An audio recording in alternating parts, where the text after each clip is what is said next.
Welcome to Rival Reviews. My name is Abir, And I'm Sam. and this is the podcast where we review, discuss, and ultimately debate our favorite And don't forget our least favorite. movies and television shows. I'm offended by the adaptation of The Hobbit into the movies. It just doesn't make any sense. You realize we have a band of dwarves and Gandalf fighting a necromancer. Like, who cares about this town? Like, can you show the movie we came to see, please? Like, why is this in the plot? Oh my God, the amount of times I was playing Pokemon Go while watching this movie was countless. Again, expand your movie, great, but don't reuse plots we've all seen and know so well. It adds nothing to these movies. We're back in Middle-earth for The Hobbit, The Desolation of Smaug. Does the second part of the Hobbit trilogy hold up as well as the first, when it largely relies on material not found in the book? You won't have to wait long to find out in this episode of Rival Reviews. This was really far from how good the first one was. And how it begins, remind me how it begins? It actually begins with Gandalf and Thorin in Bree, in The Prancing Pony.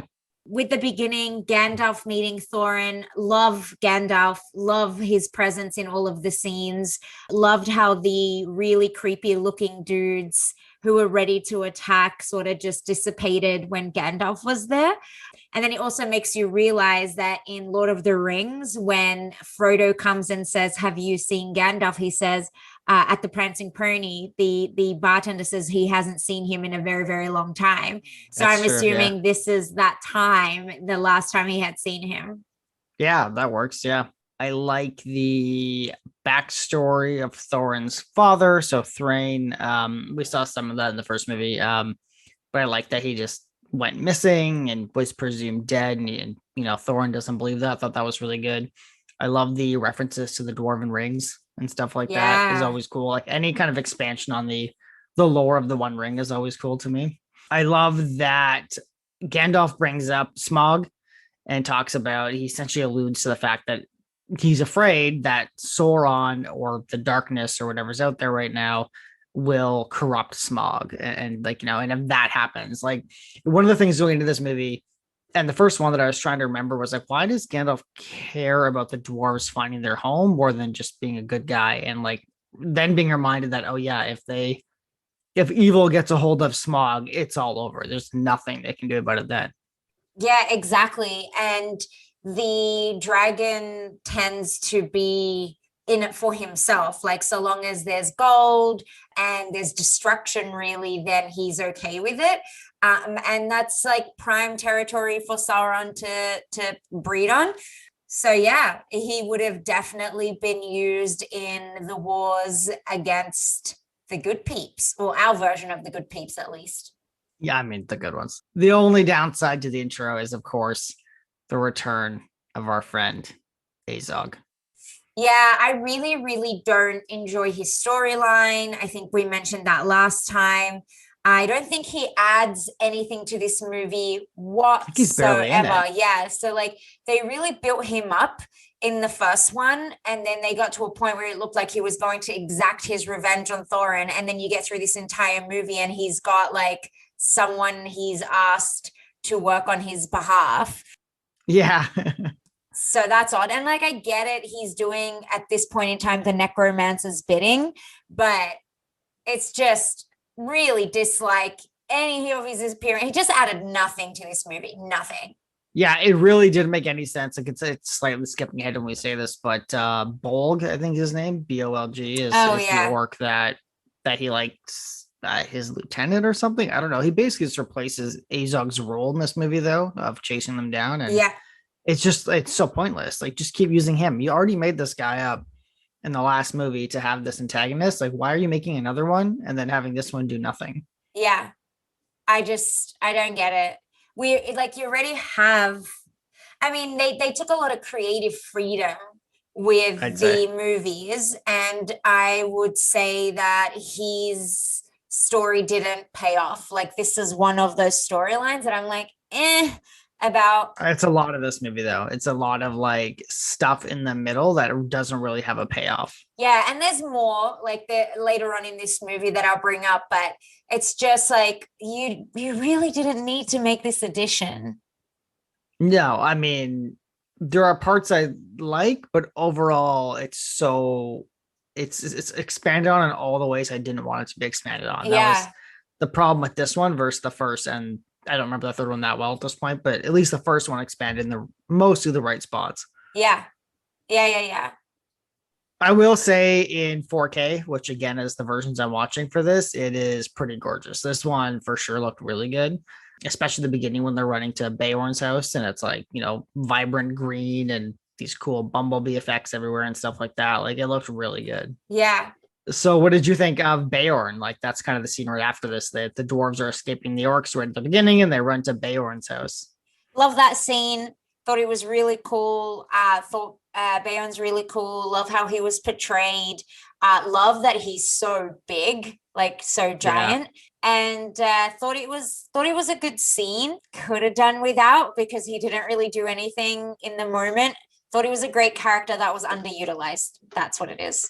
Yeah, that's true. Yeah, I mean, they reference him being on guard and the orcs won't come near him because he's so powerful. But you're right, we don't even get a fight scene with him, which is really kind of a waste. If you're going to set that up, if you're going to have these orcs chasing them, you might as well do that. I mean, if you're taking so much creative freedom with it, you may as well do something interesting. That's true. I did like the scene where the dwarves are being introduced to him. Oh, yeah, that was cool. That was funny. Yeah. There's a lot of levity in them, which is awesome. So, right, I think during that scene, we get to see Dol Guldur again, which is like the necromancer's fort in Mirkwood. We get a bit of a tease on the necromancer. We don't get to see much yet. This is actually when we first see Bolg. Yeah. Which is Azog's lieutenant of an orc, whatever. I did like Gandalf also being afraid of Beorn. He was actually really afraid of Beorn, which was really cool. Yeah.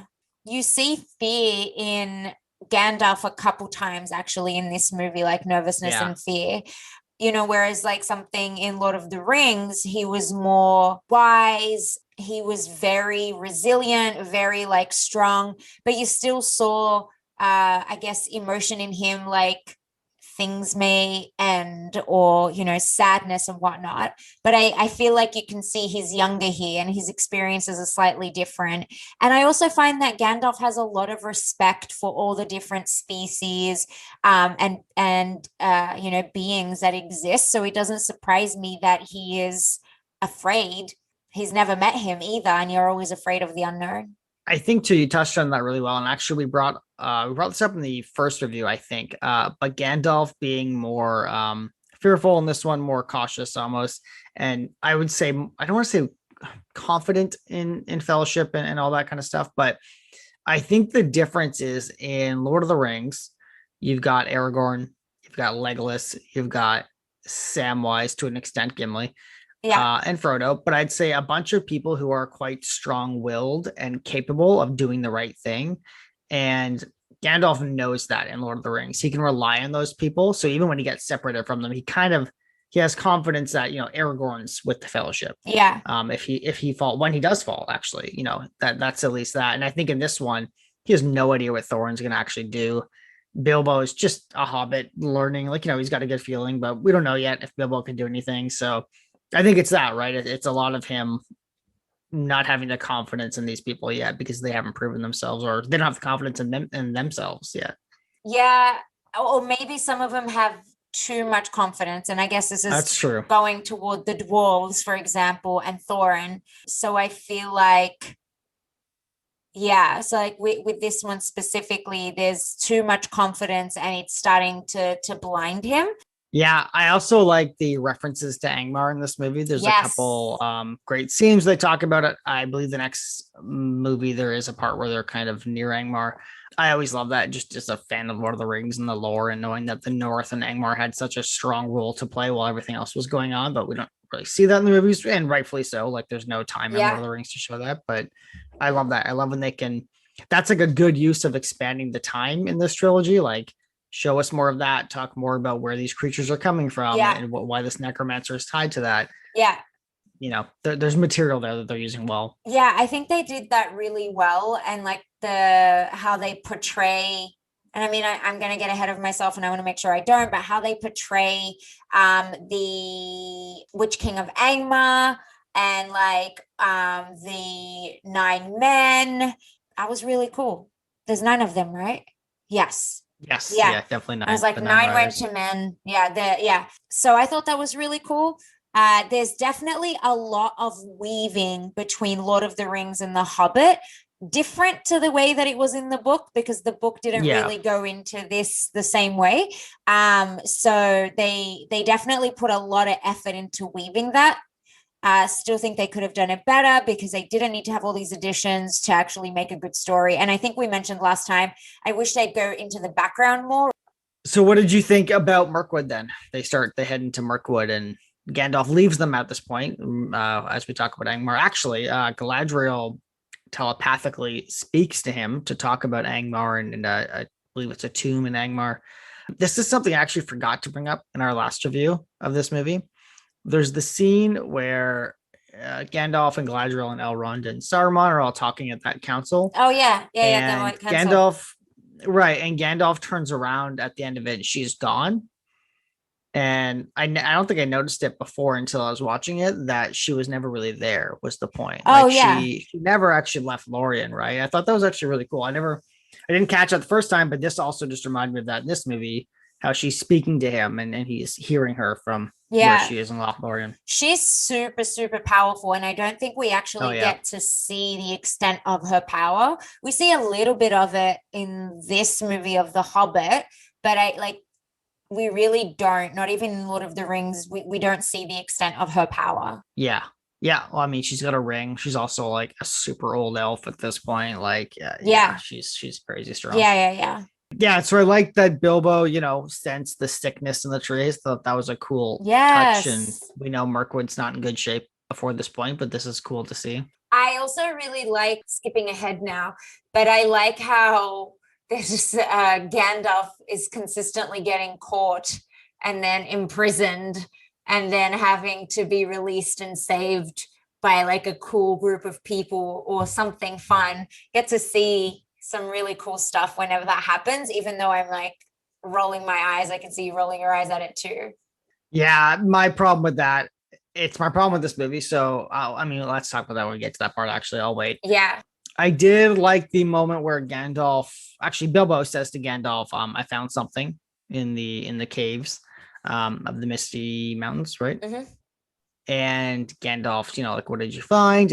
And Bilbo is toying with his ring in his pocket, and he's about to tell him about the ring, and basically just decides not to tell him. This movie does a good job of showing us the hints of the hints. They're pretty obvious, but building up that Bilbo is getting enslaved by this ring, if you will, over time. So what do you think about the Enchanted River scene? I didn't mind it. I thought, I expected I just remember watching it and being like, this must be what it's like on mushrooms. So I liked it. I thought it was leading towards something, which it did. I think that seeing Bombo fall asleep was hilarious. And you're just like on the edge of your seat.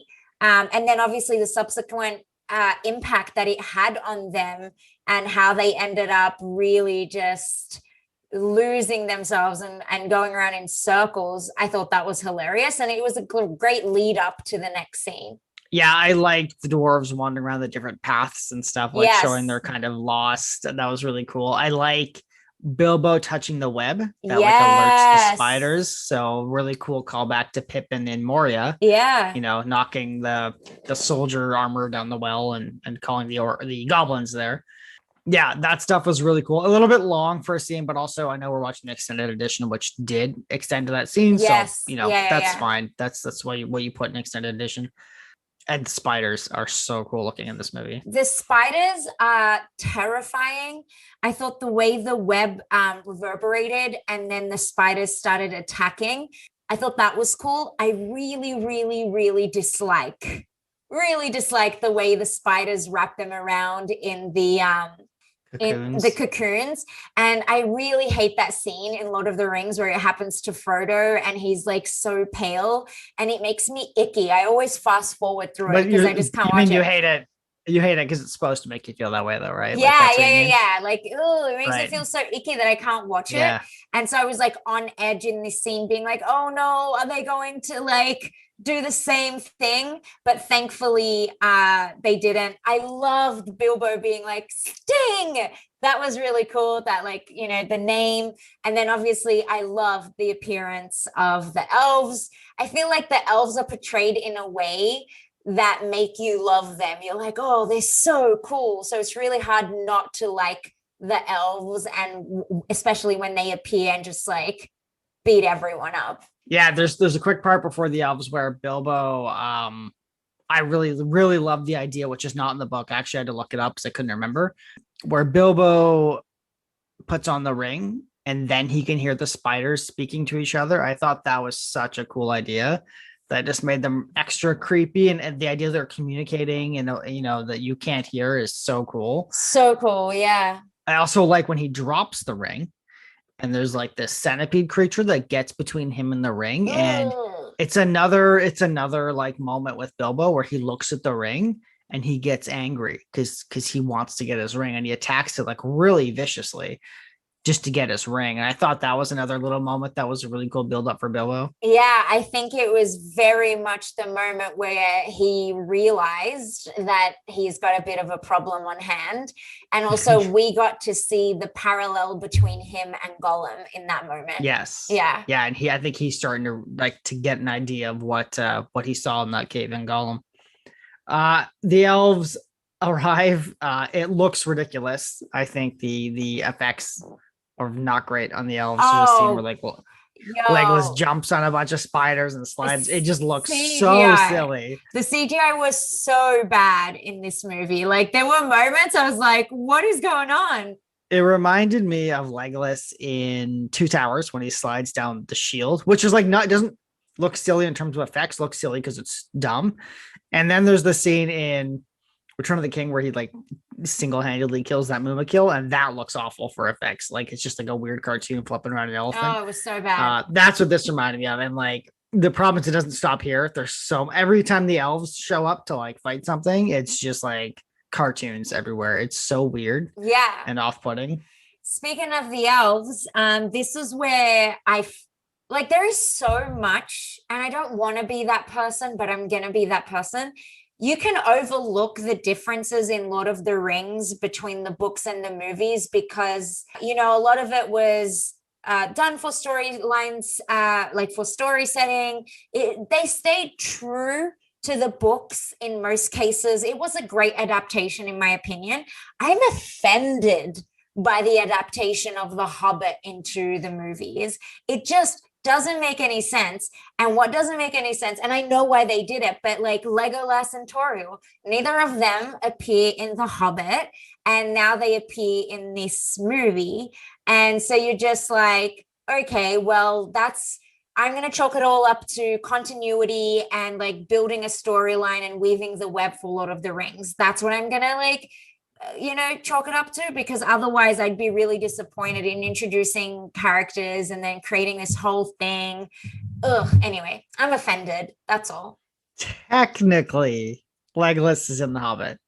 Is he though? One line in the book, Thranduil refers to him, I think, or it's a description, I think more likely. And he's just like sitting next to Thranduil and it says, this is Legolas and this is, there's actually a big heavy nerd debate over his hair, whether it's actually supposed to be golden or silver, which whatever. Yeah, but like he didn't really play a role. Like Thranduil didn't play much of a role either. And even if he did, he was like the king of elves or one of the king of elves. It's like you really don't get that insight into why his face is burnt and all that sort of stuff. So I don't know, like, I like it and I dislike it at the same time. I dislike it because it feels like they're trying to create stories to extend the movies, and rather than create something good, bits and pieces of it were mashed together to try and make the Lord of the Rings background seem interesting, but then not done very well. And it doesn't hold up. I don't know. It just annoys me. Yeah, I don't disagree with you, by the way. I just, yeah, he's technically isn't the Hobbit, but like, yeah, it's so you can get away with it, and he's from Mirkwood. But like you said, you have to do an interesting story around that. And one of the problems with this is, I don't have a problem with Toriel, the female elf that they add. In terms of a character idea, like I'm fine with that. Oh Her yeah. story's not interesting at all, is the problem. But same with Legolas. So either drop Toriel, like don't put her in the movie, and have Legolas fulfill that role of trying to help or learning to like appreciate the dwarves the way she does and stuff, and that would set him up really well, at least better for Fellowship. Or don't have Legolas in the movie and just have Toriel as your elf in Mirkwood. Like introduce a new character if you want to do that. Honestly, it feels like her presence is just there as like It is. the love interest of a man. That's only And reason. holy hell does that piss me off. It's Yeah. really frustrating to just place a woman because there really isn't any female characters that's in the the thing. movie. And so they're just like, oh wow, like let's add some diversity. Let's not add it in the colors of the people. Considering the lack of consistency between the movies and the books, why not just add people of color or Black and Indigenous people Especially in as your Lake Town, dwarves, especially which is in like Lake a Town. trading hub. Yeah. Yeah, like in all of these places, and yet we still have white men. At least that's what I can see. I And haven't dwarves. looked into their background. White men and dwarves, or white men Every playing white elves. every character, and there's like Yeah. no diversity whatsoever, which is just disappointing. And then just to like put salt in the wound, they add Toriel, and her entire storyline is the love interest of Philly. Like, come on. Or is it Killy? I can't remember which one's which. Think it's Keely, but who cares? Yeah. Yeah, that's frustrating. Yeah. No, I totally agree. Like it's such a waste. Like it's the problem is they add her and then the storyline detracts from the movie. It's not like they add her and gave her really cool things to do. And she seems so cool. Like she seems like she's got so much potential. Legolas. Well, she's a better actress than Orlando Bloom. I mean, He just kind Evangeline of Lilly shows is a up. great actress. Yeah. Right. That's I mean, like she's like really like I like her when she emotes well. She does a good job. She's just nothing to do. Like all her scenes are just so corny. Like they're cringy. Yeah. She's a great fighter, which is why I say like she would have had so much potential, but it's so misogynistic to put in a woman just for diversity and then to just play her entire storyline to be like a love storyline. Like it's frustrating.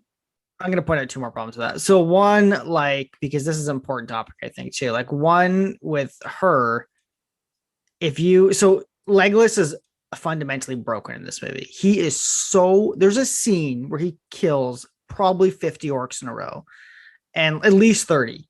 And like then you go to him in Fellowship and he's like struggling in Moria against some goblins. Like, no, I wouldn't say struggling. He never really is. But it's just like is different. Well, that I mean, okay, and yeah, and physically he's a bit different too. Obviously, that's because he's aged. We're not going to hold that against him, but like the actor that is. But yeah, it's just like he's so powerful and like good at what he's doing. Like, there's no learning curve. It actually reminds me of Star Wars. We talk about Rey, where it's like there's no build up to her being powerful. In this, Legolas is just the most powerful character on the screen at all times, next to Gandalf. Yeah, I mean, that part doesn't bother me that much. I guess. I assumed Legolas, son of a king, like really great elf, definitely inconsistent in his abilities between Lord of the Rings and The Hobbit. His personality is also inconsistent between Lord of the Rings and The Hobbit. In The Hobbit, he seems a lot more on edge, a lot more like a rule follower. Can I give you a better storyline real quick? Yeah. I think Tauriel should have been in his place. And like she should have been the captain. I think she is the captain of the guard, but she should have been he should have been younger than her in this story. And she should have been the one that like goes after the dwarves, slowly starts to understand that, hey, dwarves aren't that bad. Legolas should have been the ignorant one. That's like, stupid dwarves. They're so bad. And then he should be learning from her the whole movie, then have her die at the end. So that way Legolas learns, like she can die trying to save the dwarves or saving some dwarves. Then Legolas learns, hey, look, like they're worth saving too. My mentor's dead, very Star Wars-esque type story. And then that can lead into Fellowship. Yeah. You know what I mean? Like it just doesn't work the way it's all set up because you have to pretend this doesn't exist when you go to watch Fellowship with him. Yeah, it goes back to like all those little inconsistencies, all those moments that I got excited about in the book. Like I feel like they did justice to the way that they did okay with the way that Bilbo like named Sting. But Yeah. when he found it, I remember in the book, like my heart beating out of my chest in so many different places. And when he found Sting, like that was one of those moments where it was like really exciting. So there are some things that I'm okay with and I'm like willing to give it a pass.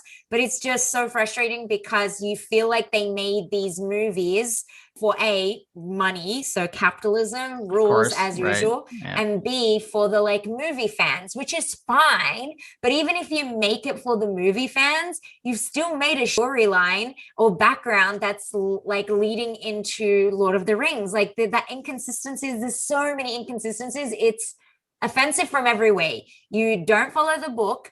The background to Lord of the Rings is inconsistent in so many ways, and then you like build up all these characters and you add them to the storyline, and the storyline just like flops for every single one of these additional characters, every single one.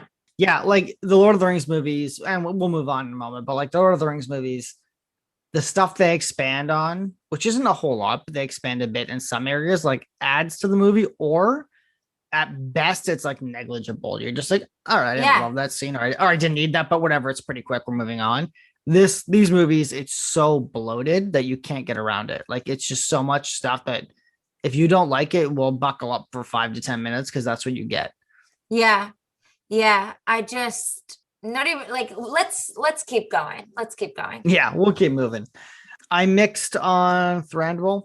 I am okay with them giving him more to do. I'm fine with that. That's the way you want to expand same. it. I'm okay with that. I kind of like his design. He's a bit unique and stuff like that.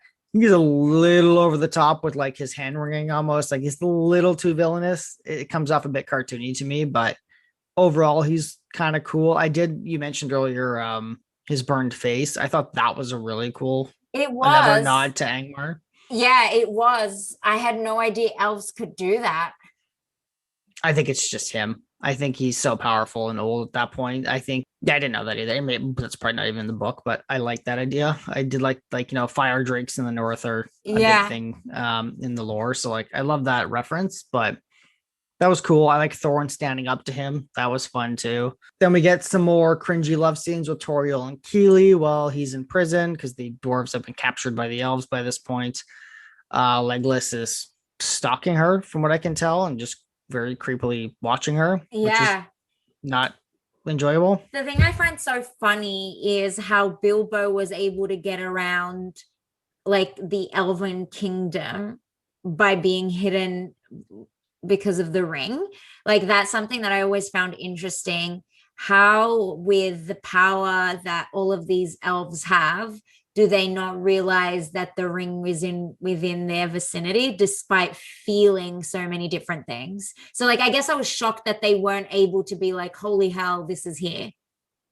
Well, the ring's the one thing I give a pass on in Lord of the Rings because it's referenced so many times that the ring wants to be found, can be hidden, can pretty much affect whatever it wants. So I'm okay with them. There is that great scene where Thranduil looks at him and says, like, come out of the shadows, and it's not him, it's Toriel, I believe, behind him, which I thought was a great little scene where you think he's been seen by Thranduil. But yeah, I get what you're saying. I think Hobbit, it is ridiculous though, because elves, especially these elves, are supposed to be the best possible detectors of anything. But I don't know. I'm okay with that. It's one of those things where I'm like, that's fine. Like, it's okay. Yeah, I guess you're right. I'm okay with changing my mind about that. That makes a lot of sense. So then we get to Bilbo stealing a key and getting them out of the cells. Oh yeah. Yeah. I've always liked that scene. I even liked it in the book. I love the escape, like in the barrels. That was so genius. Can you tell me real quick? Maybe I missed this. Why were the elves, like the guards or whatever, like so hammered in the basement? They were drinking, but I don't know why. They just because. Yeah, like the guard came down and they were like, oh, where are they going to go? And then they put the keys up on the wall and they start just drinking together. Okay, sure. I may have missed the whole reason behind it, though. You're probably right, to be honest, because I was watching and I didn't catch any line about it. But yeah, talk about the barrel scene where they escape in the barrels. Yeah, I love that scene. I love the ingenuity of it. Again, like there's the whole Azog thing or whatever his name is, which is not really that great. This is where we see Legolas and Toriel like just kill everything. And then the cringiness of trying to save Killy and like running up to try and open up for everyone else. I thought it was cool how Legolas was jumping over all of the barrels and doing all this cool stuff. But I guess I see it from your perspective now and like how powerful he is. He's like almost untouchable. But I thought it was a fun scene. I enjoyed it. I also like the scene. It is a fun scene. I think I remember when I saw it in theaters and like kind of hit this scene and like just like partway through it being like, well, I mean, it's got to be silly. So just enjoy it. Yeah, Legolas. I did like the part where like there's a bunch of elves there and they're all flipping through the trees and stuff. That was really cool. Seeing the elves use the terrain to fight the orcs and kind of cover them all in the barrels. I mean, I said this earlier, Legolas kills so many people. It's just like, it made me wonder like why they even bothered with the Fellowship. Like, why weren't they just like Aragorn, Gandalf, Legolas, Hugo? Like, why do you need Boromir or any of these people? Well, they didn't. They just all came to the council and they all volunteered to be the Fellowship. True. Yeah. I mean, I'm pretty sure he could have saved Boromir though. If you know what I mean? Like if he was showing the skills in this movie. Where was he? There was a reason he didn't save Boromir. He was on I forget what it's called, but yeah, he was up by like those ruins with Aragorn and Gimli. But if he was as good as he was in this movie, he would have easily killed everybody around him and just it's a problem. That's my kind of my point where like stuff like that just falls apart when you start looking ahead. Yeah, fair. And honestly, like that's fine if like the plot holes are okay.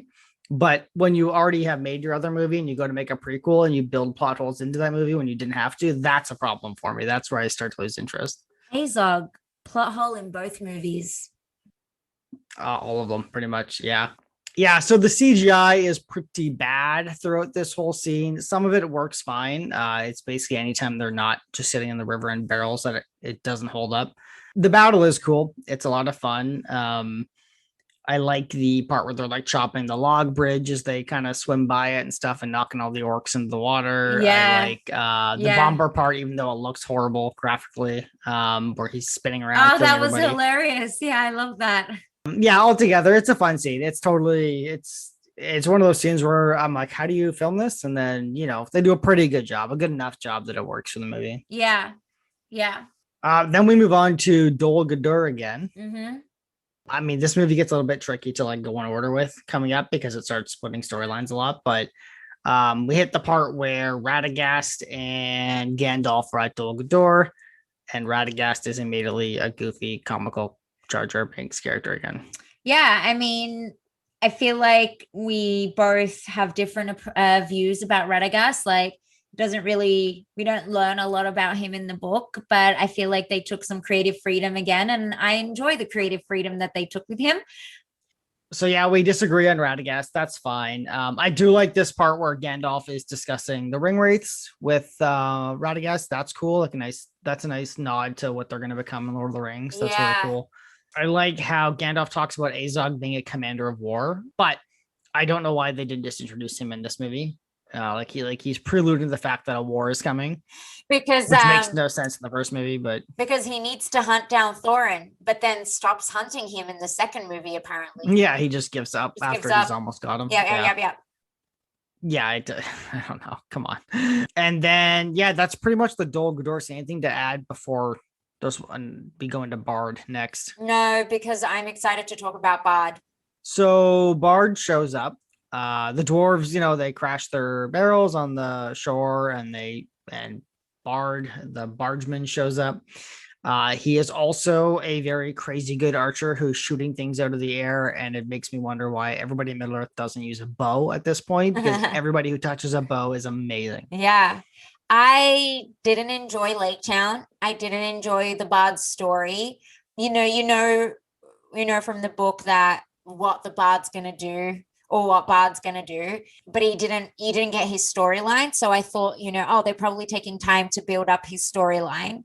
And then it's just like such a boring part of the book. The movie. Everything related to Lake Town Everything related to the bard was just not that great. That's another thing that they could have removed. Like, God, all the stuff they did with the elves was really fun. Like Thranduil, his face, Yeah.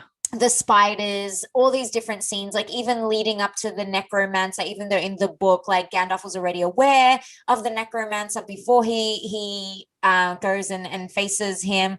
But and so like I'm fine with that. But there are some that just make no sense. And one of those is like Toriel and her storyline, because it could have been great, but it wasn't. Legolas, and then this. Like they tried, they failed, but they kept going, and he was boring. Just yeah, that entire scene made me feel icky. Everything related to Lake Town made me feel icky. I didn't enjoy watching it. I really didn't. I totally agree. In my notes, I have this is where the movie starts to fall apart for me. I'm okay up to this point. Like, there's some things I don't love, and I wish they took some different choices, but there's enough there. Again, the elves are fun, and like I don't love Legolas and Toriel's storylines, but it's okay. Like, it's enjoyable enough as I'm watching it. I mean, they mess up Bard immediately because in the book, he's a captain of the guard, not just a ferryman. And so it's like, it doesn't make any sense why he's so good with a bow. Like, there's no explanation, like why he's as powerful as he is right now, versus in the book, it would make sense because he's a captain of the guard. He's a defender of Lake Town, and Smaug attacked this area in the past. They would all be pretty good with bows by this point. That would probably be what they've trained on a lot. Yeah, and not complacent, and like, yeah, they really Makes did. no sense. Makes no sense. They really did mess it up. You read the book and you're like, oh, I wish I could learn a little bit more about this. But you're aware, it's all the story of Bilbo. So that's why they don't go into the backgrounds of a lot of people. So they could do that in the movie. And then they just get the background really wrong. Not wrong in that, oh, this doesn't add up to the movie, to the books, which it doesn't, but just wrong in general, that it didn't feel great. It didn't add to the storyline. It was boring and it made no sense. Yeah. So again, the biggest problem with Lake Town is we've already seen everything that happens in Lake Town in other Lord of the Rings movies. So for example, we have Alfred, who's like this little Weasley dude who's just like an aide to the mayor. Like Rohan. He's Grima Wormtongue from Rohan, exactly, to Theoden in this case. So like, it's just, we've seen this character. So this is what you're choosing to add, right? A storyline we've already seen, who's turning, the political game against our heroes. Okay. Literally the first scene in Rohan and Two Towers is that. Yeah. So it's revealed that like some sort of political power is going on, but nobody cares. Like when you're like, you realize we have a band of dwarves and Gandalf fighting a necromancer. Like, who cares about this town? Like, can you show the movie we came to see, please? Like, why is this in the plot? Yeah, it really was a redone, recycled, gray scene. It felt gray. It looked gray. It was boring. Like, if boring was a color, it would be Lake Town. Well, also, like, you can tell this is an added scene and added dialogue because within 5 minutes, you get a joke about eating testicles and then a joke about somebody's wife getting around. Yes. Literally and you're like, this is not Middle Earth / Lord of the Rings. Like, what is this? Yeah. These aren't even funny. These aren't kids jokes. So who are these for? Yeah. I don't understand. There's that disjointedness again. Like, you can very well tell what's a Tolkien storyline and what isn't. It's so obvious. Obvious, yeah. I mean, then we get our Stephen Colbert cameo, which I'm sure you've noticed. Yeah. Knocking on a wall. We also missed the Peter Jackson cameo at the beginning. Yeah, he's eating a carrot. It's like the first shot of the movie, I think. Yeah. Then there's a scene where the dwarves are hiding in a toilet. I at this point, like, I'm so checked out of Lake Town because like they're not taking any of this seriously. So why am I? Legolas catches up to Toriel, who's tracking the dwarves because she, I guess, feels some type of way about Keely. He's been wounded by a poisonous arrow at this point that they found out about. For some reason, Toriel can feel that she's being tracked. That's fine. She turns around and Legolas is pointing a bow at her. I don't know why he would do that. That's very weird. So weird. Like, trying to be dramatic, I guess. Considering he's the one that loves her. Well, also, like, he tracked her to the open. It's not like he didn't know it was her. He's just like waiting with his bow until she notices him. He's so creepy in this movie. It's so wild. So weird. And then I also want to point out at this section of the movie, because they've said it a few times, there's 2 words they use throughout this movie that is very cringy and very awkward: orc filth and she elf. They call her a she-elf Thank so many you. times. I just wondered about the she-elf part so much. Like that goes back to things that just trigger me. And she-elf is It a should. trigger because elf is not masculine or feminine. It's Nope. it just really makes no sense. Again, It's meant to be like the orcs are the ones saying it.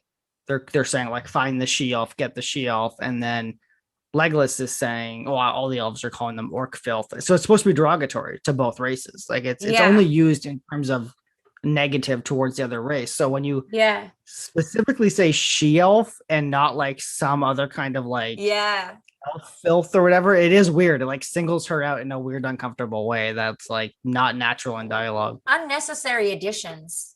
Yes, very much. Definitely not Tolkien-esque.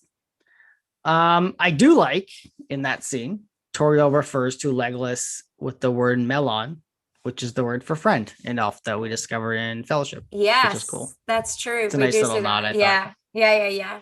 I like the little nods when they were done well. Everything that wasn't, I hate. Yeah, because it wasn't. Yeah, it wasn't like it. Oh, like you said, it wasn't meh. It was really the things that weren't done well were not done well. They're distracting. Yes. Is the difference. Like there are parts, and I know we'll get to the actual Lord of the Rings movies at some point, which we both mostly agree are really good. There's going to be not much rivalry in those three. Right, but there'll be some flaws that we'll like to talk about and stuff, right? So like I know I have scenes in each one that I don't really like, but none of them again are like I don't get up and leave the room when they're on. You know what I mean? Whereas this, I'm like, do I pause it if I have to go to the bathroom? Like, do I care what's happening in Lake Town right now? It's tough. Oh my God. The amount of times I was playing Pokemon Go while watching this movie was countless. Yeah, so we get some more wasted time as Thorin and the dwarves are captured again, which I did a count by this point. It's now the 5th time in both movies that the dwarves have been captured. We have the trolls in the first movie, the Goblin Town in the first movie, the spiders in Mirkwood, the elves in Mirkwood, and now Lake Town. It's embarrassing. They're really bad. They're not very good at their jobs. No. Which is really funny. Which is so funny considering how they talk about their prowess like all the time. Yeah, and I get it. Like they're supposed to like hubris, right? Is supposed to be a thing with them, and they're supposed to be prideful, and that's part of their downfall. But my God, we're back at Dol Guldur now again for another round where Gandalf is using his, I guess, uncovering or revealing magic, if you will. Yeah, he's revealing the spells that were put on the place, and he can tell there's a lot of magic and weird things going on. It's at that point that he rescues, I guess, he fights him first, but rescues Thrain. He comes across Thorin's father. Yeah. So that was interesting. He's deranged. Thorin's correct. He's not dead. You know, Gandalf apologizes for assuming he was dead, and he gets freaked out after he wakes him up from the spell, I guess, that was put on him. And he sees the snakes on the wall. And I really like that part where Gandalf shook him out of it. I thought that was done well, but we really don't learn. I mean, we do learn a little bit about how he got there, but really doesn't delve into that background. Thought it was an opportunity for actually like a good story there. Yeah, in the book, it's referenced that he is captured. I think it would have been years before this point. That's fine. Yeah. You can change some stuff like that, but he gets captured and he's tortured there, which checks out for this movie. Yeah. I know it has something to do with his ring, but I don't quite remember it because he had one of the dwarven rings. Yeah. And it disappears. Gandalf notices in this scene that he no longer has the ring. And I may be wrong on this, but I think they were trying to turn him into a wraith, but I could be wrong. I don't know. Oh, I don't know about that. From the book or not. But yeah, that's a cool scene. That's a good addition where it's like, okay, like there's a lead up to this in the book. It doesn't go into it heavily and you're going to do a bit more here. That's cool. It worked. But it's a scene, and Thrain's background is something that I'm interested in seeing more of. So if they did delve a little bit deeper into it and even do some flashbacks, I think that would have been cool. I didn't mind the scene. I thought it was good. And this is all based off of the movies now. I'm not comparing to the books anymore because it's completely lost. And now it's off the rails. It's off the rails now. Yeah. I thought he died kind of stupid. Like he essentially just gets like pulled into the necromancer, and then also You must have heard the awkward scream, the famous Wilhelm scream, which is so out of place It's in this so scene. misplaced. It's weird. So anybody not familiar, there's a famous scream called the Wilhelm scream. It's in Star Wars. It's in everything. You've probably heard it in Star Wars first, though. It's It's in very, everything. very distinct. You've heard it a million times. Google it. Just go on YouTube. I'm sure it's there. But yeah, it is. It's a human though. It's like very clearly a human male in this scream, and it's a stock scream that a lot of movies use. And I have no idea why they put it over an old dwarf screaming. It's so weird. It's definitely not what I imagine dwarves to sound like when they're screaming. Well, it even like when they play it, like it sounds like there's a scream underneath it, like the actor's actual scream. Yeah. So it's even more like it's so very weird. Maybe they were just trying to exaggerate the scream. Right. It didn't But work. you can just like you can ADR that with like anybody else screaming, right? Did not I don't work. Did not. Gandalf does look cool. Well, he's fighting the necromancer, who also looks cool in that scene. So The way that they show the necromancer in these movies, I thought was really cool. It's very slowly leading up to yeah, the eye. it's like teases. Yeah. And I loved the fight with Gandalf. Like it looked super cool, like the back and the forth, the light and the dark, the light and the dark. I thought that was awesome. And then we get to see the eye, and that is so trippy. Like the way it just keeps going in and out, and you're like, oh my God, what am I looking at? I would not want to be someone who is high in any shape, way, or form watching that part. Or Radagast. Oh my God, yeah. Yeah, it's a very cool scene. Here's a really funny observation though. So after this point, Gandalf gets captured. He gets overpowered by the necromancer. That's cool. It's fine. He gets put in a cage. So he's imprisoned in this evil fortress. This is the note I wrote down. Gandalf loses to a powerful wizard, and then he's imprisoned in an evil fortress, and he watches an evil hidden army march out. And I feel like I've seen this somewhere before. Yes, Don't you stop have. me. Fellowship of the Ring. So this is another scene where actually we see that in Two Towers. When he was back. So basically at Isengard. Oh no, it was Fellowship. Yeah, it it wasn't Fellowship. Yeah. So this is again to my point before of reusing stuff we've already seen. So we already have the Grima Wormtongue Theoden comparison scene that we've seen before. We have this we've seen before. We're about to dive into the fact that Keely is poisoned by a Morgul blade, and they have to go find Athelis or Kingsfoil again to heal him. An elf has to heal him. But I'm just like, we've done this. We did all of these things in like Fellowship of the Ring and Two Towers. Like, again, expand your movie, great, but don't reuse plots we've all seen and know so well. It adds nothing to these movies. Yeah, but it's just so lazy. It's such lazy storytelling. It's such lazy like directing, in that you are reusing storylines rather than actually build. You have the freedom to build whatever you want, so long as it's Tolkien-esque, and you just decided to not go Tolkien-esque and to repeat storylines. And to be fair, like in the book, storylines are repeated. It's all war. Someone gets captured, they get released, like all that sort of stuff. But they decided to deviate from the book, and the way that they did it just did not add anything to the movie. It's just going to keep going. They didn't add anything. It was distracting. Yeah. And look, we know, we talked about this in the first movie. There's a timeline that got changed on them. The original plan was 2 movies. It got forced into 3 by the studios. I get all that. So there is a bit of leeway to be given there. I understand that. I would highly recommend to anybody. Lindsay Ellis on YouTube does a really good background documentary in The Hobbit. Really good one. Where she actually goes to New Zealand, interviews people like actors that were in and stuff. It's really good. And she goes into what happened, like what that looks like, what that process was like. And it's really insightful.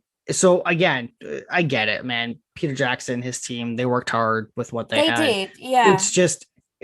But we have to be fair in it. And it's unfortunate when I'm okay with a bad storyline. A reused storyline is not good though. Like that's really not interesting. Yeah, and it really just undermines these characters. You're just like, come on, Gandalf, you're always going to get captured. Like, that's do true. you not know better? I also just dislike how Keely got injured. I dislike,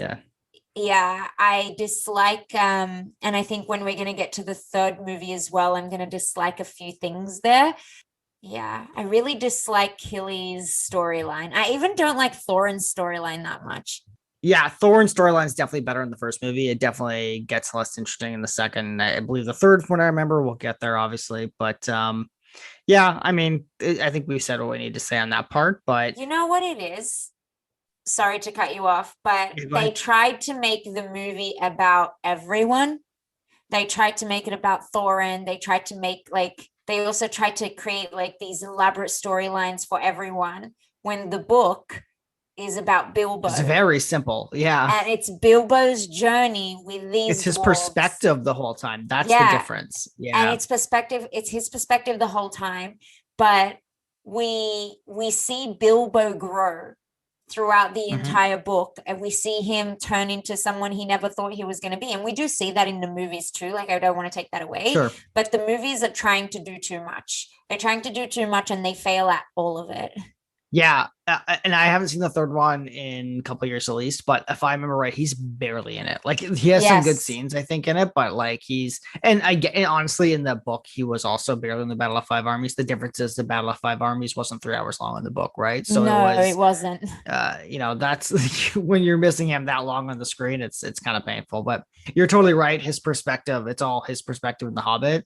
So it's again, I like the expanded scope. I love most of the stuff they did with Gandalf and the Council and the Yeah, I Necromancer. love That's the that. stuff I wanted to see more of. But yeah, it falls apart once they start reusing everything else. Then it Yeah. because again, that's built on something from the book at least. So yeah. Yeah. Yeah. Again, I don't mind if they add things so long as it makes sense, but everything that they added just was boring or didn't make sense to me. Yep. Yeah, totally. Well, now we get the dwarves showing up at the Lonely Mountain, and Yes. they believe that they have missed their opportunity to open the door, and they immediately give up. Yeah, that scene is interesting. I mean, I feel like it's going to become common. It has become common that the dwarves give up and Bilbo saves them in a way. So we've seen this happen multiple times. It's true. I always just dislike this part that they came all this way, like this entire way. And then I think it was cool how Bilbo discovers that it's actually the moon, which is the last light of Durin's day, not like the sunset. Mhm. Love that part. Found it funny how Thorin saved the key from falling down. Hated that they gave up so easily, Yeah, but it's weird. it's just so weird. But I think there's like some good parts and then some meh parts about this Yeah, scene. I agree. I always love like riddles and magic, so that always excites Mhm. me, and I liked seeing that. It's like Moria, right? Like watching him Yeah, fumble with the door. Moria is always fun. yeah, Yeah. So they get inside, and of course, now we get our big grandiose scene of Bilbo and Smog. What do you think there? yeah. So firstly, this is what it's all about. Now we're going to see Bilbo do the thing, which is face Smog, and Smog is like terrifying based off of his Yeah. stories and everything that's going on. But Also, CGI holds up really well with Smog, I have to yes, say. He looks great. Smog is the only CGI that isn't too bad. There was like a couple things, but it wasn't too bad. I really, really enjoyed in the book and in the movie Bilbo's courage. Like, I'm just gonna be me and say, like, courage is one of the most important traits that anyone can have. Like, people talk about resiliency, but you don't get up and be resilient if you don't have courage to continue to go on every single day. And I think this is what the story is about. The story is about Bilbo's courage to leave the comfortable home that he had, set out on an adventure when his people would never do that, face a dragon by himself, and then hopefully survive. And so I like this. I liked seeing Bilbo's courage. He's a dang little hobbit. Like, he's a great little hobbit.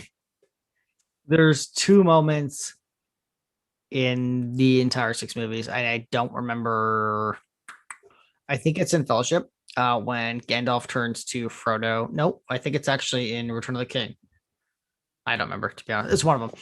Gandalf says to one of the hobbits, I think it's Frodo, it never ceases to amaze me the courage of hobbits. Yes. And that line's repeated in this movie. Balin says that to Bilbo, and I always thought that was really good. And yes. I always, whenever I hear that line, I think about, spoiler alert for Return of the King, the ending of Return of the King, but like that great moment where Frodo's given up and Samwise says, "I can't carry the ring, but I can carry you," which is like one of the best scenes in all of these movies. And yeah, you're totally right. Courage is so important. It's such a Hobbit trait. And like they talk, I mean, there's a great line. Aragorn says at Return of the King, there's a time may come where the courage of men fails. Because that happens often with men. And like that it's scene at the Black Gate is one of my Right. favorite scenes. That speech that Aragorn gave. Yep. Yeah. You also see the courage of Merry and Pippin again in Return of the King. Yep. What's her name? Eowyn says to Mary, she goes, "Courage, Mary." She actually says to him, "Courage." As they go into war. Courage for our friends. Yeah. And so I love the courage that the hobbits continuously show because they don't have to, and yet they do. Well, it all comes from Bilbo. Like that's what you just kind of brought up, was like that was my point to circle back, was it all comes from Bilbo's journey and Gandalf seeing that in Bilbo to be able to see that in other hobbits later on when it's important. It's so interesting. Yeah. Which is the reason that I like that scene in the first movie where they show you Gandalf meeting Bilbo as a child and showcasing how he's fearless. He's just doing his little thing and he remembered him because of that. I love the courage that Bilbo showed. It's the point of the movie. It's the point of the books. It's just the point of the Hobbit. Yep. Yeah, totally. And I think, the Smaug scene's great. It's really enjoyable. I love Bilbo trying to find the gem, not really knowing what it looks like. That's a funny that moment was where he's picking up different things. Yes. I mean, I feel him every time I see one. I'll be like, this looks like the one. Well, I mean, the Smaug's hoard or his treasury is massive. It's just like millions and millions of pieces of jewels and gold. So like it's so formidable for him to like find this thing. The Arab in thankfully me the gets Arkenstone. really excited. I love gold. I do too. I'm not even Arab.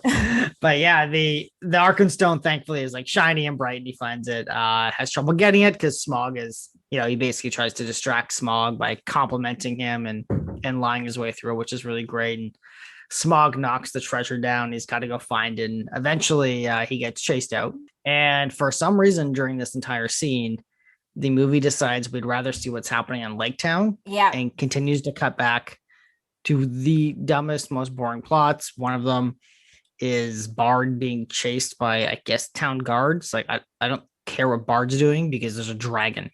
You just showed me Smaug and Bilbo in the same room. I don't care what's happening now. His children are also super annoying. Every 2 minutes they yell "da" at him, which was like, constantly saying thank you. It is so distracting. And you're just like, what is going on? I mean, they just saw 12 dwarves coming out of their toilet. I'd be confused too. Yeah, right. That's true. And then the elves show up in Lake Town because of course they do. And, the dwarves basically have nothing to do in this movie. I've realized by this point. They really don't. They have their barrel scene and otherwise they get captured and beaten up and chased the rest of this movie. Yeah. There is a scene at the end, but we'll get to that part. But so this is the part where Toriel randomly walks into the dwarf with the right herb that's required randomly in a place that's all water. There's no plants. Everyone is sick and starving, but he managed to find that one herb that is going to kill his life. Like, how incredible. Just same herb from Fellowship of the Ring. Same herb from Fellowship of the Ring. So bad. I did like seeing Toriel do the magic. Like I always love seeing the powers and I love the elves, but useless scene, really. I don't really want to spend more time on it. Yeah. No, like we have a dragon in the other room. Can we go watch the dragon? Like that's the thing I don't understand. The entire point of the movie hits where it needs to be, and they're just like, well, we're done with Gandalf. He's in the cage. So we're gonna go to Lake Town now and just watch a bunch of stuff you've already seen before. That's not interesting. Yeah. Like it's so bad for pacing. Yeah, exactly what happened.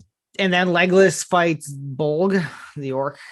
We don't care because Legolas can't die. He's in the next trilogy, so we have no. There's no tension. In this fight. Yeah, there's no tension. You're not worried. And he's also killed 30 orcs in a row, like 20 minutes ago or an hour ago. So he He chases him off, and that's the end of Legolas for the movie that we see. It's just like there's no payoff in this movie. Like that's the only there is at the end with Smaug, and we'll get to that in a moment. But everything else is just like there's nothing resolved in any like interesting or engaging way. Yeah, they create more plot holes than they do wrapping up a storyline, really. Yeah. We'll go back to Smaug, I guess, right? Like that's essentially the end. Yeah. The end of the movie. Bilbo notices the missing scale underneath Smaug, which is going to be important for the next movie.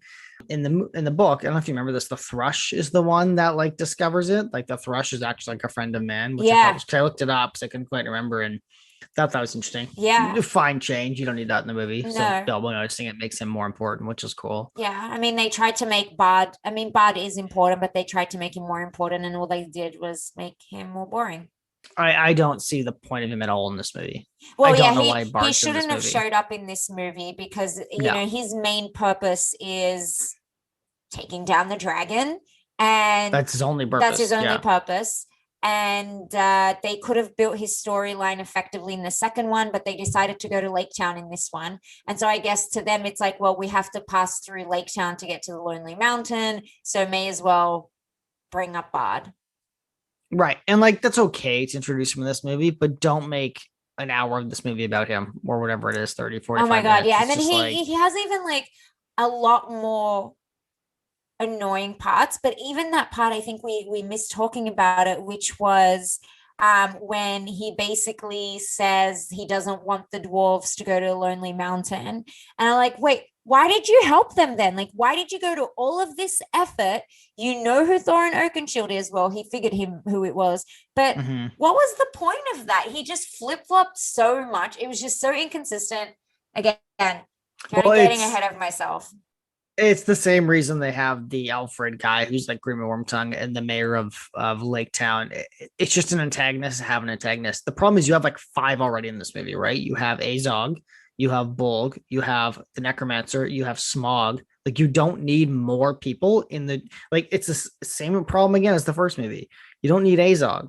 You've got goblins that attack them. You've got spiders that attack Radagast. You've got you can have generic orcs. That's fine too. Like there's so many rock giants. Like there's so many trolls. Obstacles in their way. It's already written. Yeah, like so many things to overcome that are interesting. It feels like an adventure when you do it that way. This just feels like the same fights every time. Yeah. It's not very good. Oh God. Yeah. So we'll go back to Smaug though, of course. So Smaug does look really cool when he breathes fire. That's like one of the best effects. That's the entire movie. I think it holds up real well. It's very intimidating, very cool looking. There's a great scene where the dwarves are now inside the mountain because Smaug is trying to kill Bilbo.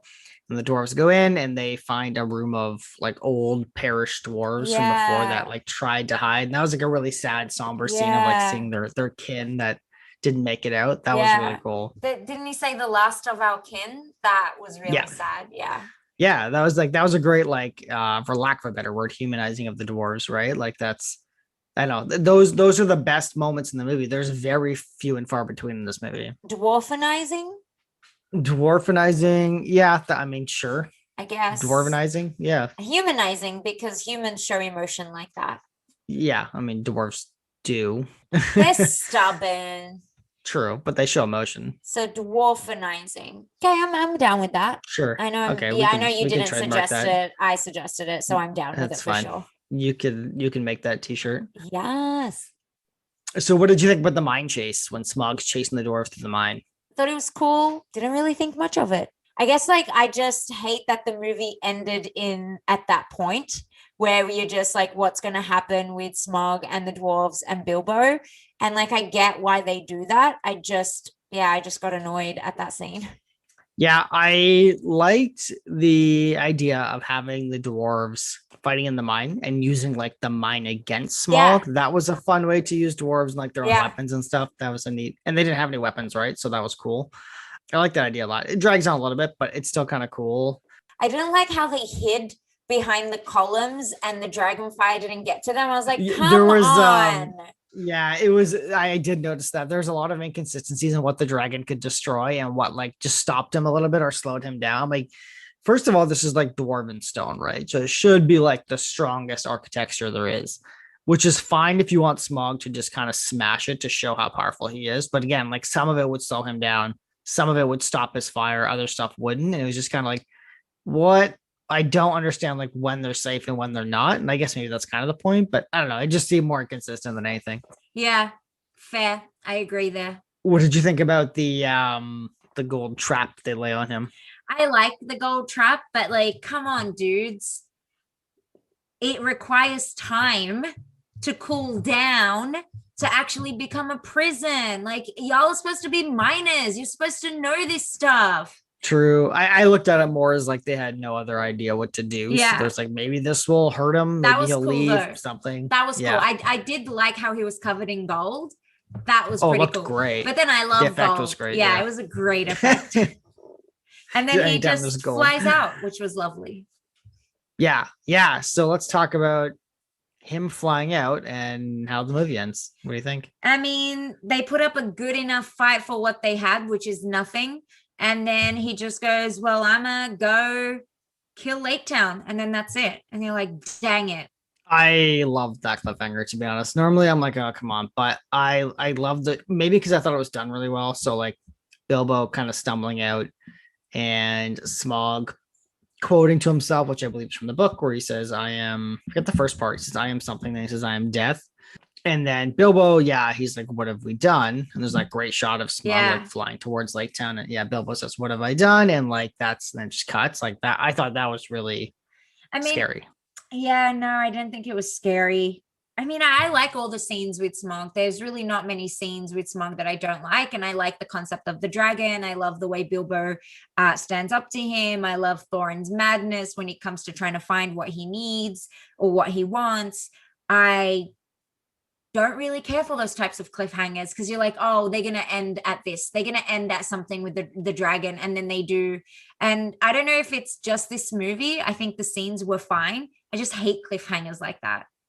That's fair. I think ending it with what happens to Smaug in the next movie, I just think would have left me not caring about the next movie is the problem. Yeah. Because the thing is like the Hobbit could technically end there. The book that is, right? Doesn't for, Tolkien goes on for more stories, but like, you don't have to stop it there, right? Like you could have, but you could have. To me, like if that's where it ended, I wouldn't feel the need to see the next one. I'd be like, well, they did what they set out to do. Fair. Right. But that's the only thing keeping us going. Like you'd want the problem is it's 3 hours long. You'd want to be so keen about the story that you want to see it. The only reason you want to see the next one's like, okay, well, Smaug's gone. Like, how are you going to keep going? They really didn't have much to stand on. I agree. Because you think about when Gandalf fought the Balrog and you're just like, okay, cool. So I like that they did that because it wasn't essentially where the movie ended. They kept going and then he comes back when Merry and Pippin are in the forest with the Ent, right? So I really don't like the way this movie ended. It just felt like it was like, hey, we have no other reason to keep you coming back. And we're just going to do this whole thing. So I was like, meh. I'm so meh about it. I hate that it ended there. I like it because of the situation with these 3 movies. I don't like it because I don't want 3 movies. Right? Yeah. Like that's more what it is. I think like if we're looking at it in terms of what we have, like what our choices are, I'm fine with it. If I had the option of wiping one of these out, putting Smaug, the encounter with Smaug, I would cut it down a little bit and then have it like in the middle of this movie. And then the last hour and a half can be your battle of 5 armies. Cause I mean, again, I haven't seen the next one in a long time, but I don't need 3 hours of a battle. I just don't. Like it works in Lord of the Rings because there's so many characters involved and it's literally the fate of Middle Earth.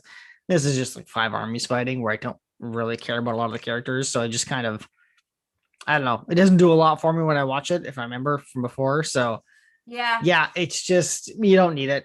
You articulated that really well, right? Like it's more about these things that didn't need to happen. And I think that. Can you name the 5 armies? No. I mean, it's the orcs, the elves. Can you name the armies at the end of Return of the King? Oh yeah, but like, Right. but there's an investment there. Exactly. That's my point, Yeah. right? Like there's so much. You can name every character at the battle. Oh yeah. Right? And you can't do that here. Well, it's the Like same as that's Marvel and DC again. You know everyone in Endgame and you know their story, but in a DC, you're good just point. like, ugh, I know of these characters, but I don't really care. So it's the same thing here. Yeah. I know who the armies are. I just don't care. I would you'll disagree, and that's fine, but I would almost use the analogy of Star Wars, where some of the trilogies pay off better than other ones. So it's Fair. easier for me to Fair. but that's whatever. Like the point is the same, right? Like it doesn't really work in this movie. If we cut out the third movie, if this ended here, like just do the Yeah. cut out all the Legolas and Toriel stuff and the Lake Town, like half of Lake Town, and The then movie could have a ended battle. here. Yeah. Or just add the addition of Smaug at the end, like the actual Smaug battle from the next movie, and then end it there. I could see Done. it being 2 movies at max. I think it could be 1 movie, like one very long movie. But I'm okay with 2. But I would have been okay with 2 now that I've seen the second Yeah. one again. I want Because to the first make one it clear. works. I like cliffhangers. I don't like cliffhangers for the sake of nothing. Like it just felt like that scene was good. I hate a cliffhanger that just keeps you coming back because it's a cliffhanger and not any other reason. And I have no problem with that scene, but I hate all these deviations, and I really just dislike how you felt meh at the end of the movie. It's interesting too, because I remember a lot of people saying when they first watched Lord of the Rings who hadn't read the books and didn't really know the backstory and what it was all about, thinking that the end of the first movie was when they would destroy the ring. Like they thought that was the end. They didn't understand that 3 movies was that entire journey. So it's interesting to hear how these got expanded into 3 movies, whereas the original Lord of the Rings definitely should have been 3 movies, obviously. Yeah, but it was 3 books. Right. That's what I mean. That's Yeah. why that works so well. Yeah. But so many people didn't know that when they watched it, and they were like disappointed because they're like, oh, now I have to watch another 2 or at least another one to see the ending. They didn't feel like it ended. You know what I mean? So it's interesting how we're talking about that now, though, with The Hobbit, where you're saying the same thing. You're like, this doesn't end. Even though I know there's another movie coming, I hate that this part didn't end. You know what I mean? Like, or if it didn't end, why did you put so much effort into the fighting with Smaug in this movie when you could have probably split it between this movie and the next movie rather than the entire? You're right. You cut the entire mine out. You're right. And you've just bought yourself 20 minutes right there of a battle at Lake Town. Yeah. Yeah. Yeah, there's so much you could just remove and cut this down to. Like almost all of it. I don't mind the mine scene. It didn't trigger me this way. Yeah, I like different pieces. But if you had a choice. But if I had a choice, I would have liked to see more of them trying to take on Smaug in the mine. And I wouldn't have minded if they pushed that to the next movie so that the next movie could be Smaug dying. And you see the dwarves fighting him, and then straight after that it's like going into the Battle of 5 Armies. Like split the next movie if they're going to do that. But preferably would have either liked to see it fully be in the next movie and have like some nice time on it, or just end it in this movie by removing other stuff. Yeah, the problem, well, let's just say the problem the Hobbit suffers from is multiple characters. Like again, they leave half the dwarves in Lake Town for no reason. Like I understand Keely's hurt or whatever, but in the book that doesn't happen. No, it doesn't. But that's that's because they don't go through that. I'm not gonna say what happens. I know, like they bring in like, that's the whole plot with Toriel and Legolas, which aren't in the book. So if you drop that, the last time I read the book was like 8 years ago. So even my memory of the book is really bad. But I did it like fact checking as I was watching this because again, I haven't read the book in so long too. But as we said, we know Toriel wasn't in the book. She definitely wasn't. Was teasing about Legolas being in there for one line, which he is, but he's not in the book. Essentially, he's referenced. So like, you don't need any of that. Like you said, cut out most of Lake Town, cut out that mine scene, put all the dwarves in Moria, and like it's the frustrating part is the first movie is pretty good about following the beats, whether you like them or not. How they handle it, that's fine. The second movie just forgoes all that and makes a worse movie because of it. Like we're saying, it's boring, and it cuts off at spots that you don't want to cut off at, right? And it's like you could have avoided all that. A whole heap of inconsistencies that don't even tie well into the Lord of the Rings movies, and then they definitely don't tie very well into the rest of the Hobbit story.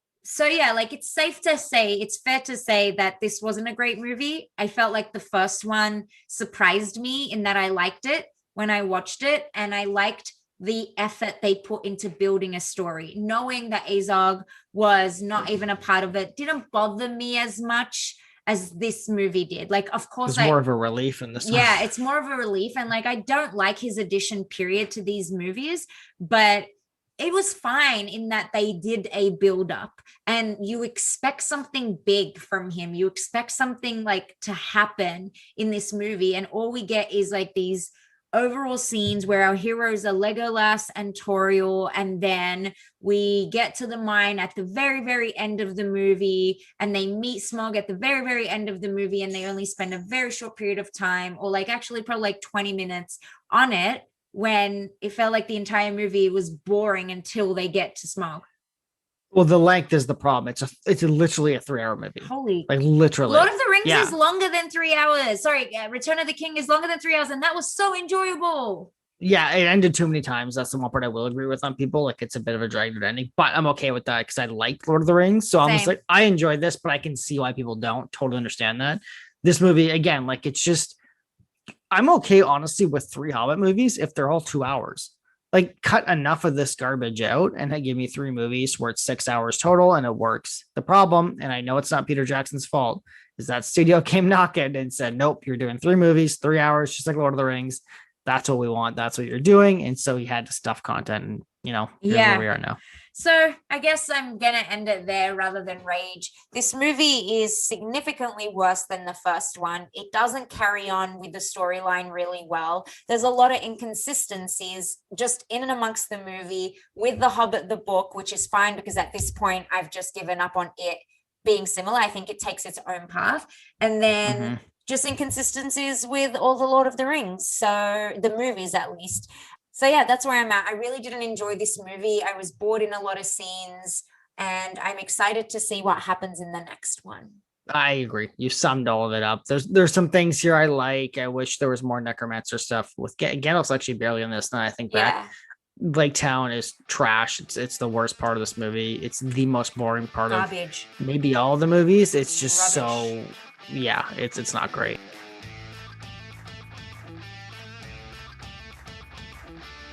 So, Abir, where can they find us? Where can they reach us? Where can we get their feedback and their comments? Yeah, if you want to send us some feedback, if you want to give us some suggestions, you can find us on Twitter at The Rival Reviews. That's with an S at the end. You can send us an email to rivalreviews2021@gmail.com. And so you can go to our Twitter and you can see our email contact there as well. Please keep it civil. We do have feelings, I do at least. Sam, debatable. Yeah, so we're launching on Spotify, Apple Podcasts, and Google Podcasts. Basically, anywhere you're listening right now is where you're going to find the next episodes. So definitely, follow, subscribe, whatever your platform asks you to do. There's a notification button. Make sure you're hitting that, and you will definitely be getting our next episodes as soon as we launch them. Thank you. Bye. Bye.